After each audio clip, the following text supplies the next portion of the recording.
Baiklah, jadi di sini kita akan mencoba menguji validitas menggunakan tes klasik SPSS dan RAS model yaitu mini-step. Kita sudah mempunyai data di mana dengan 32 responden jumlah item 25 soal. Kita sudah menemukan jumlahnya. Yang pertama, kita akan menguji validitas menggunakan SPSS. Kita dapat mengcopy data dari Excel dan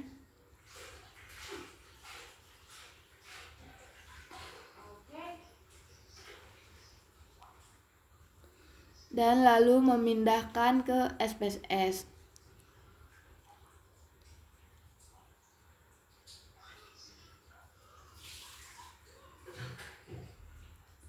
Di sini kita klik dan paste. Di sini masih var.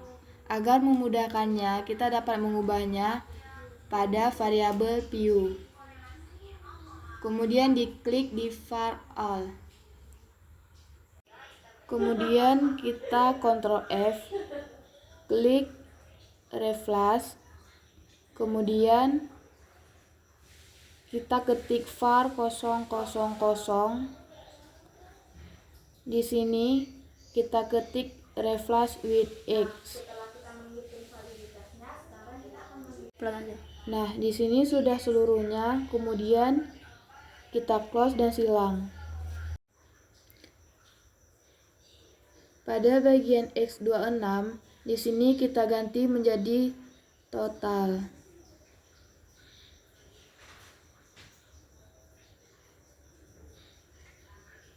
Dan enter.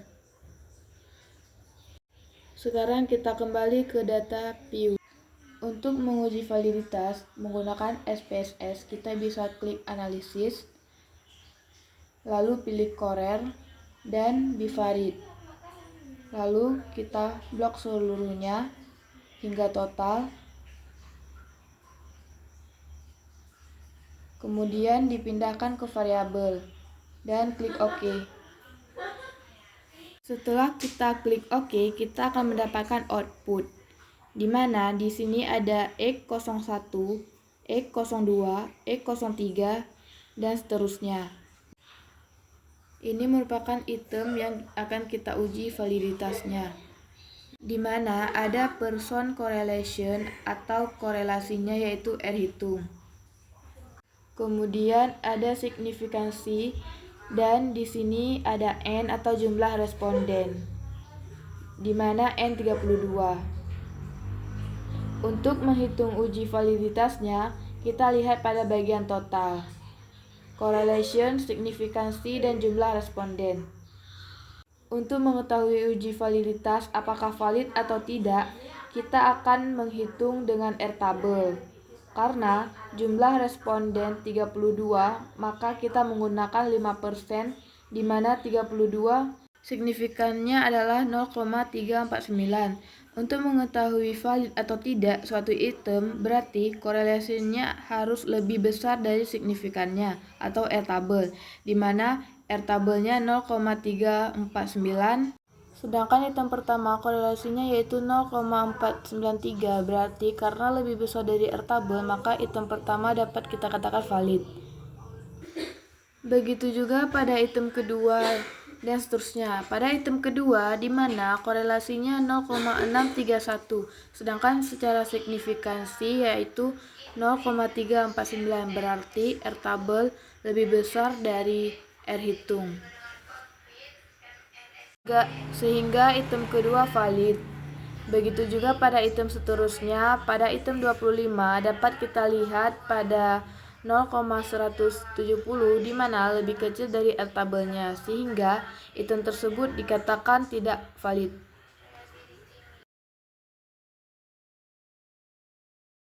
Selanjutnya kita akan menghitung reliabilitasnya.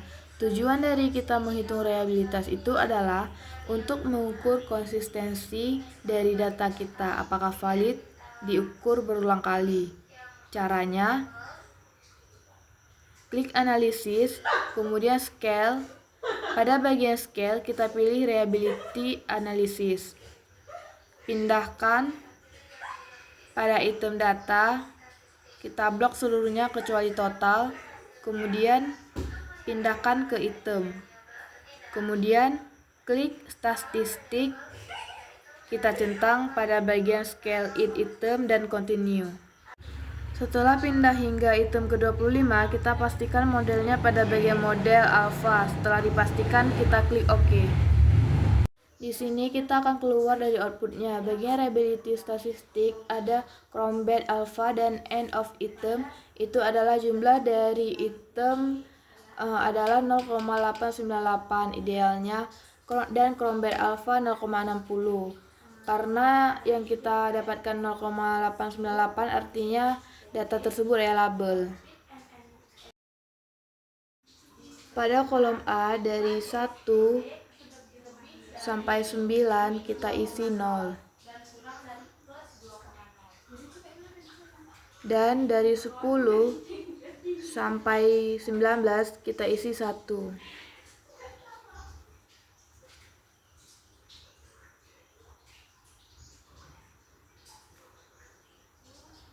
Selanjutnya dari 20 sampai 29 kita isi 2.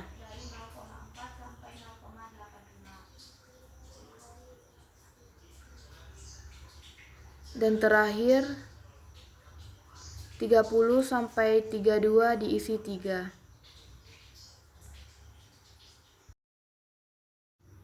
Pada kolom B diisi 1,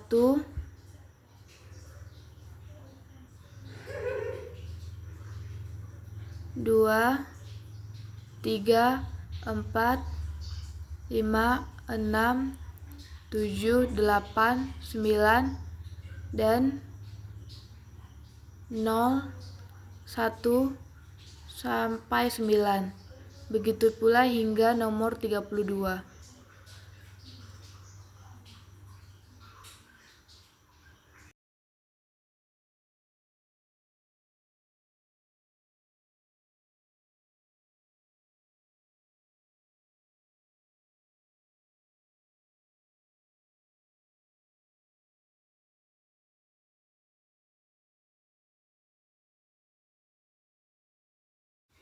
Kemudian kita blok seluruh data dan pilih format dan klik outfit. Setelah formatnya diubah, kemudian kita save. Bebasnya mau buat nama di atasnya dan save tipe data yang format teks.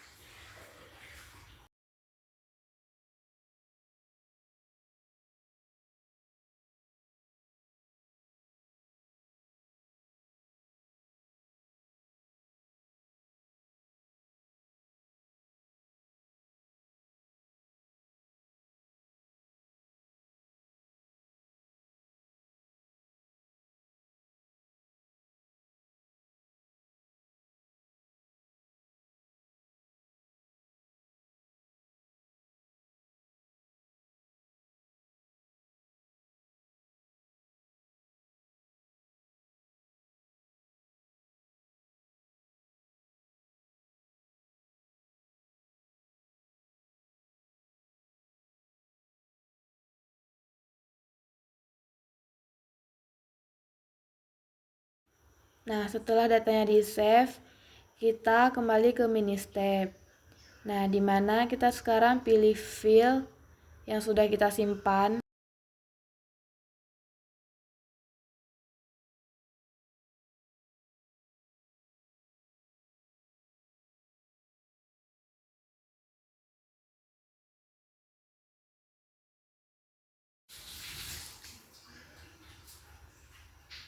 Kemudian masukkan ke WinStep dan klik pada data setup hingga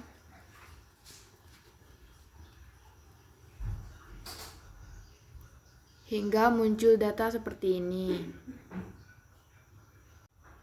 Pada bagian ini, nama len kita ubah menjadi 2, karena data person pada kolom 1 dan 2.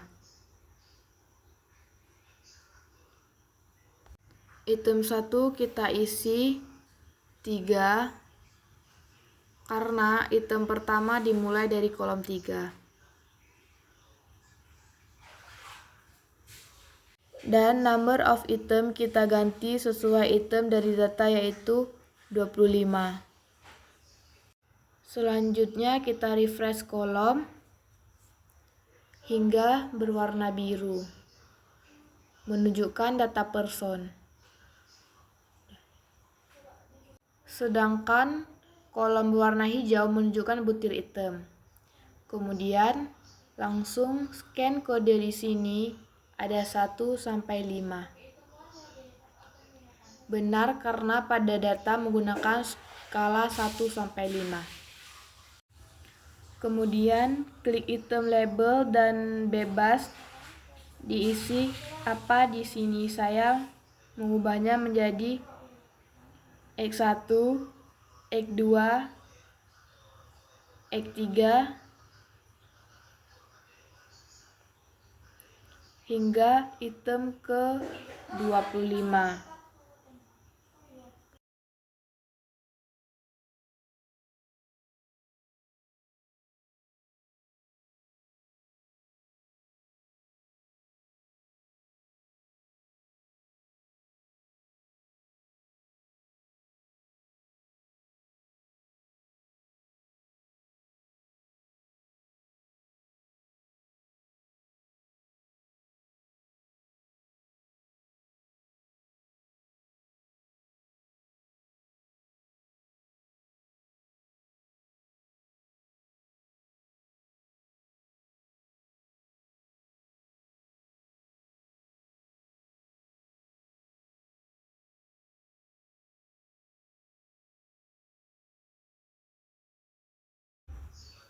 Jika sudah selesai, klik item label OK.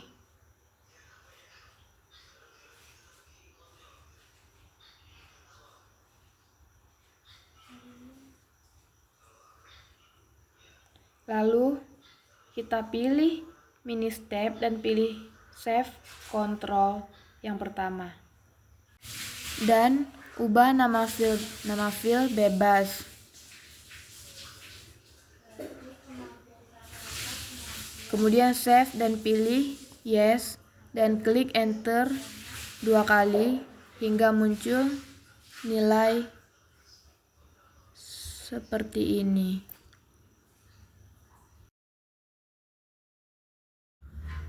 Untuk menguji validitas pada mini step, pertama di sini kita analisis pada bagian output tabel. Kita pilih 13 item measure hingga muncul output tingkat kesulitan item dan sudah diurutkan dari yang paling sulit hingga paling rendah atau mudah. Pada bagian measure semakin tinggi semakin sulit. Ada invite MNSKey ZSTD, outfit MNSKey ZSTD dan PT measure. Untuk MNSKey atau measure diterima jika outfit MNSKey lebih besar dari 0,5 dan lebih kecil dari 1,5. Sedangkan nilai outfit ZSTD atau 2 sampai standar diterima jika ZSTD telah dari min 2,0 dan kurang dari plus 2,0. PT measure sama dengan 0,4 kurang dari poin measure kurang dari 0,85. Selanjutnya kita kembali dan pilih output tabel dan pilih item feed order.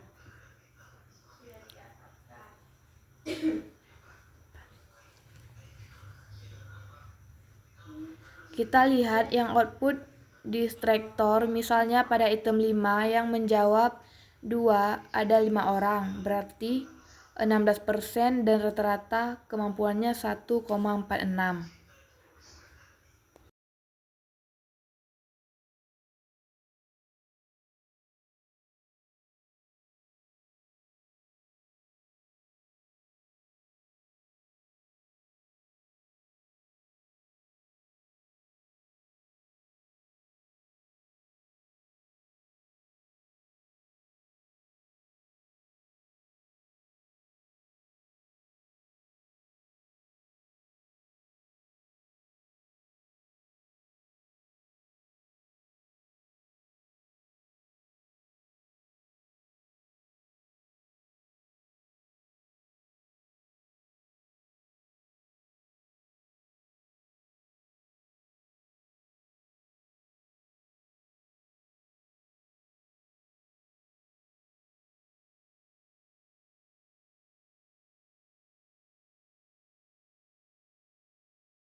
Oke, selanjutnya daya pembeda. Analisis daya pembeda pada model Rasmussen melalui aplikasi Ministep dapat dilakukan dengan melihat nilai separation item pada output summary statistik.